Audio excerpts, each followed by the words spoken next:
Titanic कैसे डूब गया? आखिर कैसे कैप्टन और कंपनी की मनमानी तारीख के बड़े हादसे का जरिया बनी। Welcome to factory. 10 April 1912 RMS Titanic दुनिया का सबसे बड़ा और अपने ज़माने का सबसे महंगा तरीन बहरी जहाज़, जो कि अपने पहले सफ़र का आगाज़ करने जा रहा था।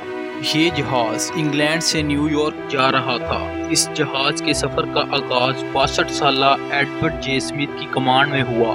मीडिया और मुसाफिरों में हर तरफ इस जहाज़ के चर्चे किए जा रहे थे, क्योंकि ये दुनिया का सबसे बड़ा बहरी जहाज़ था। इसकी लंबाई 269 मीटर थी और ये 50 मीटर से भी ज़्यादा ऊंचा था।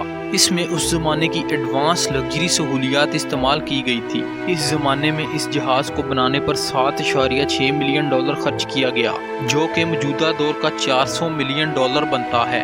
इसमें स्टेन ग्लास की खिड़कियां, wood panel, 2 grand stair, swimming pool, Turkish bath, gym, 4 restaurant, 2 barber shops और लाइब्रेरी वगैरह शामिल थी। जिस कंपनी ने इस जहाज को बनाया था, इस कंपनी का नाम व्हाइट स्टार लाइन था। इसके ऑनर का दावा था कि ये अनसिंकेबल शिप है। टाइटैनिक बहुत ही धूमधाम से अपने सफर का आगाज कर चुका था। सफर के दूसरे दिन टाइटैनिक को वार्निंग मिलती है कि स्पीड कम करे। इस समुद्र में बहुत बड़े आइसबर्ग्स हैं, लेकिन कैप्टन इन इंस्ट्रक्शंस को इग्नोर कर देते हैं और जहाज आइसबर्ग से टकरा जाता है।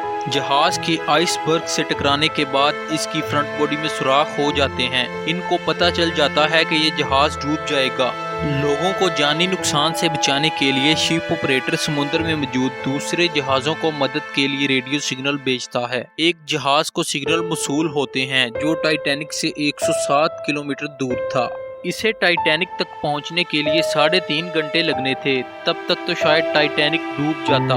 फिर टाइटैनिक में मौजूद लाइफ बोट्स का इस्तेमाल करके पैसेंजर को दूसरी बोट में शिफ्ट किया गया। कंपनी का दावा था कि ये अनसिंकेबल शिप है, इसलिए इसमें लाइफ बोट्स की तादाद बहुत कम रखी गई थी। टाइटैनिक में जितने भी लाइफ बोट्स मौजूद थे, इनकी मदद से तकरीबन आधे पैसेंजर्स को ही दूसरी बोट में शिफ्ट किया जा सका और आधे तकरीबन 1500 लोग टाइटैनिक पर ही रह गए। जहाज का अगला हिस्सा कुछ ही देर में पानी में डूब गया और फिर जहाज 2 टुकड़े हो गया। जब तक दूसरा जहाज टाइटैनिक तक पहुंचा, तब तक टाइटैनिक डूब चुका था और डेड बॉडी समुद्र में फ्लोट करती नजर आ रही थी। सितंबर 1985 में ओशियनोग्राफर रॉबर्ट बेलेट और लिविस माइकल ने टाइटैनिक समुद्र में ढूंढा। समुद्र में 38 किलोमीटर नीचे इसके 2 टुकड़े मिले, जो कि बिल्कुल खत्म हो चुके थे। जब टाइटैनिक को बनाया गया था तो ये कुछ इस तरह नजर आती थी, मगर आज सिर्फ इसका यही हिस्सा बचा है। एक अंदाजे के मुताबिक 2030 तक टाइटैनिक का नामो निशान खत्म हो जाएगा।